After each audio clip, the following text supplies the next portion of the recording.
ఒకడు మంచి కోరి మా వైపు అడుగేస్తే మేము 10 అడుగులు ముందుకేస్తాం. అదే చెడు కోరి 10 అడుగులేస్తే మేము 100 అడుగులు ఎదురెళ్తాం అని ఏదో సినిమాలా బాలయ్య బాబు చెప్తాడు కదా. హాగో గట్లని చేస్తున్నాడు మాజీ మంత్రి హరీష్ రావు. ఏదైనా నేను అడుగు పెట్టినంత వరకే, once I am step in history repeats అన్నట్టు బయలుదేరిండు.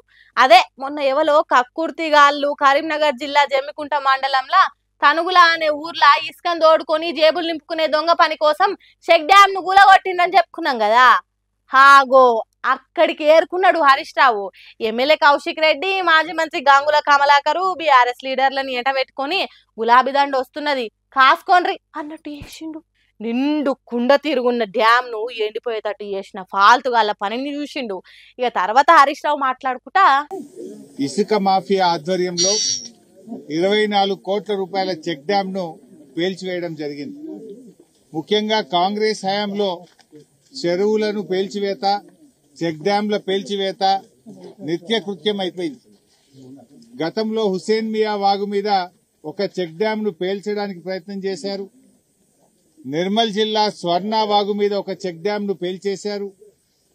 ఈరోజు మానేరు నది మీద ఆనాటి బీఆర్ఎస్ హయాంలో ఈ ప్రాంత రైతుల కోరిక మేరకు 24 కోట్లతో కట్టిన చెక్ డ్యామ్ ను రాత్రికి రాత్రే ఇసుక మాఫియా పేల్చివేశారు.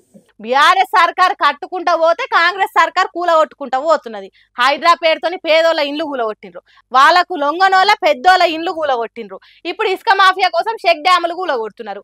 ఇదెక్కడి కాంగ్రెస్ సర్కార్ రా దేవుడా అనుకునేటట్టు చేస్తున్నారు అన్నట్టు చెప్పిండు. రాష్ట్రంలో ఇసుక మాఫియా రాజ్యమేల్తా ఉంది. రేవంత్ రెడ్డి పాలనలో కాంగ్రెస్ పార్టీ నాయకులే ఇవాళ ఇసుక మాఫియా అవతారం ఎత్తారు. ఇవాళ వేల కొద్ది ట్రాక్టర్లు, లారీలు అక్రమంగా నడిపిస్తూ ఇవాళ దోపిడీకి పాల్పడతా ఉన్నారు. కాంగ్రెస్ లీడర్లు మొత్తం ఇసుక కాజేసే పని ముంగటేసుకున్నట్టే చేస్తున్నారు. మన సర్కారు ఉన్నప్పుడు జోబులు నింపుకోవాలన్నట్టు పోటీ పడి మరి చెక్ డ్యాంలు కూలగొడుతున్నారట. పచ్చటి చేన్లు పెరిగి పట్టెడు అన్నం పెట్టే పొలాలను ఎండబెడుతున్నారు. ఇంతవరకు ఏ చెక్ డ్యామ్ కూల్చిన వాళ్ళని పట్టుకోలేదంటే ఈ సర్కారు ఎందుకున్నట్టు, ఎవల కొమ్ము కాస్తున్నట్టు అని అడుగుతున్నాడు.